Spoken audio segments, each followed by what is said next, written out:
Hello friends, welcome back here with the reviews of new MCU movie The Marvels. As MCU is struggling, The Marvels doesn't appear to be leaving a lasting effect on reviewers.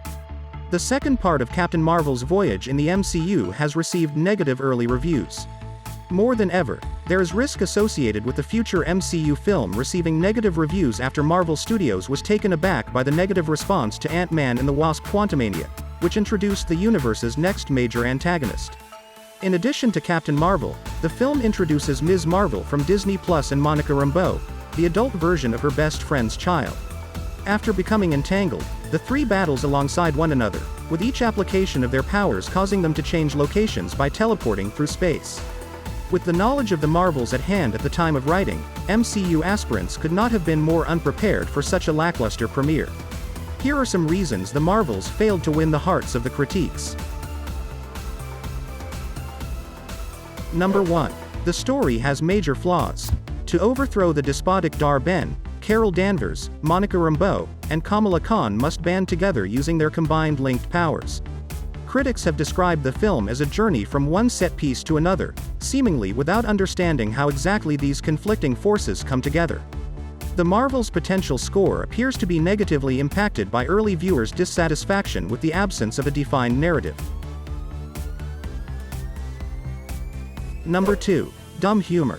Critics have harshly criticized The Marvels for its over-reliance on offbeat humor, suggesting that the MCU has unfortunately not yet learned this lesson. It's sad that Marvel Studios' screenplays appear stuck in the comfort of quips and gags. The original Captain Marvel movie also had trouble with comedy. Currently, the bar for any Marvel film aiming to make its audience laugh is very high since they have been subjected to years of Whedon's success after effects.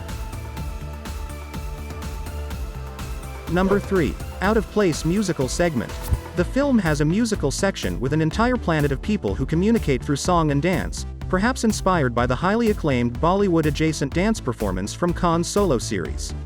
Regretfully, it appears that this is a typical instance of a major studio taking the wrong lesson from a hit. The musical interlude in the movie has not been well received by critics, who see it as just one more diversion from the already convoluted and weak concepts in the film.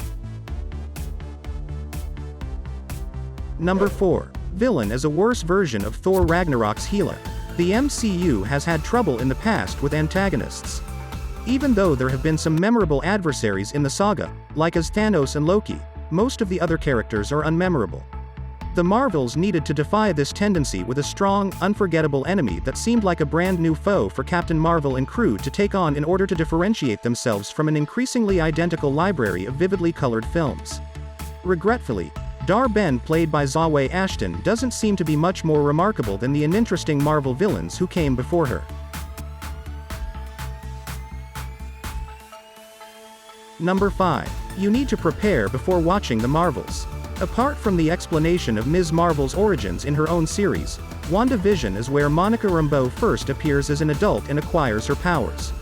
It's reasonable to assume that fans will need to have done their study and watched many hours of separate miniseries to have a sense of two-thirds of the primary characters in order to comprehend who these characters are. You must watch at least 2 Disney Plus shows, Ms. Marvel and WandaVision, as well as the terrible 2019 movie Captain Marvel just to know who the characters are. Number 6. Carol Danvers is Invincible. Captain Marvel has long faced criticism for being excessively strong. Carol Danvers is undoubtedly one of the most powerful heroes in MCU history, even though she arrived on the scene so late. Her lack of involvement in earlier world-threatening events had to be justified.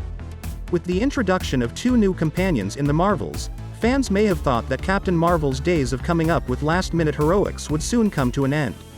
The Marvels was never able to create enough suspense for viewers to believe that her persona was in real danger.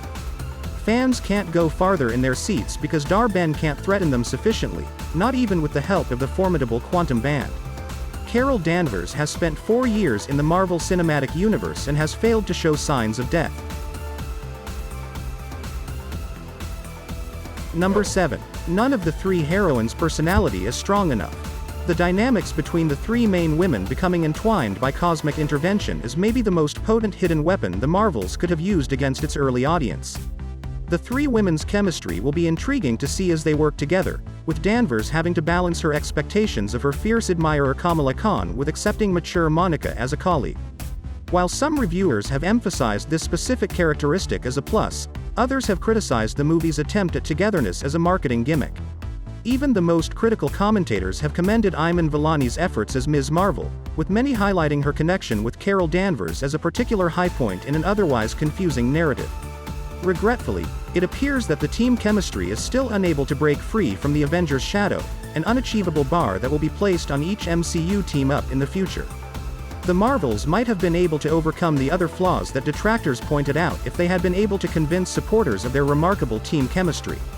The Marvels is now looming as the MCU's most recent forgettable installment. Please like this video and subscribe to my channel. See you soon.